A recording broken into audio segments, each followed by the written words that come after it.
mathématiques. Jour au singulier a été mentionné dans le Coran 365 fois, jour au pluriel 30 fois, mois 12 fois, lune 12 fois, châtiment 117 fois, pardon 234 fois, soit le double. Remarquez l'exactitude, pas 233 ni 235, mais 234 fois. Ceci ne peut être une coïncidence. Foi 25 fois, infidélité 25 fois. Monde d'ici-bas, dunya en arabe 115 fois. Monde réel après la mort, akhira en arabe 115 fois. Ange 88 fois. Démon 88 fois. Les gens 50 fois. Les prophètes 50 fois. Les hommes ont été mentionnés 24 fois, ainsi que les femmes. La vie 145 fois. La mort 145 fois.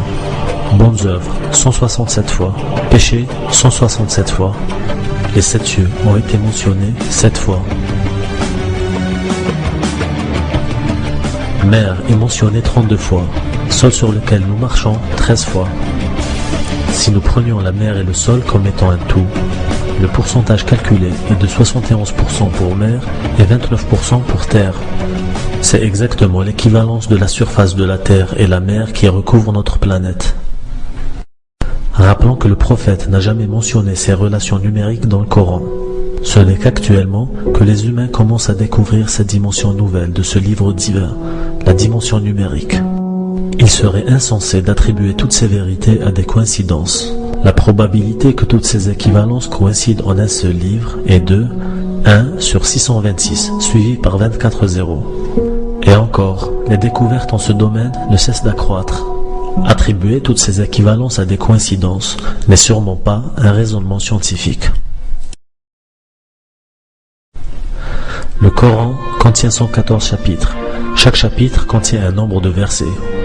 C'est-à-dire que le chapitre 1 contient 7 versets, le chapitre 2, 256 versets, et ainsi de suite, jusqu'au chapitre 114 qui contient 6 versets. Soit un repère où les X représenteraient les chapitres et les Y représenteraient les versets.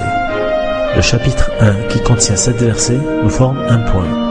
Le chapitre 2 qui contient 256 versets nous forme un autre point, et ainsi de suite.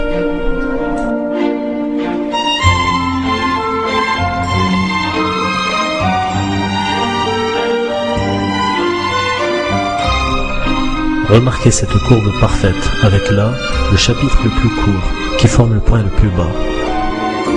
Regardons l'image finale du graphe. On obtient une sorte de concentration de points, quelconque pour celui qui ne lit pas l'arabe.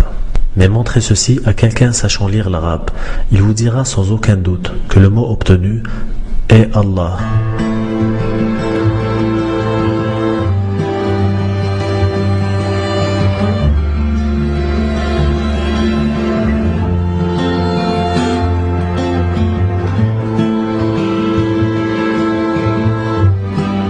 سنريهم آياتنا في الآفاق وفي أنفسهم حتى يتبين لهم أنه الحق أولم يكف بربك أنه على كل شيء شهيد ألا إنهم في مرية من لقاء ربهم ألا إنه بكل شيء محيط.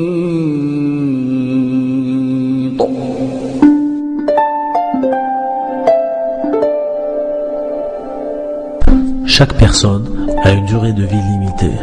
Durant cette période, nous sommes mis à l'épreuve par Dieu.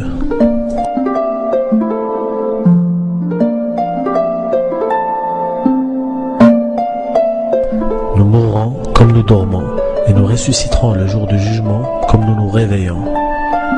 Dieu nous promet une existence réelle et palpable dans l'au-delà, où vous serez aussi conscient que vous l'êtes en ce moment. Chacun sera récompensé par rapport au chemin qu'il aura choisi durant cette vie terrestre.